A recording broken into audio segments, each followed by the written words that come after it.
Pero minto na.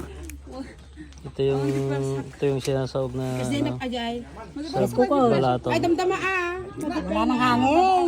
Ay, amat namin na. Iyakar mo? Buksan mo lang. Ito pala yung mga gusto ng mga Ilocano na gulay. Ulam. Inyanagan na ito. Kulitis. Kulites. Tawag ti Pangasinan, kilkilites. Ay, kulitis. Sa Tagalog, uraya. Uray ito. Sa Ilocano may kontong. Kuntong. Masarap to sa doon sa munggo. Kasta ata, ali Nyato Wala nga. nang hangin eh. Parang kanyan, parang... Diyo yung salsalapi ato niya. Oo. Na nabibili sa kunay sa Bagyo. Ito salsalapi. Masarap yan. Kilawin niya. Mabalin ka lang, salad. Salad. Ito. Yan. Ito yung buhay sa Isabela.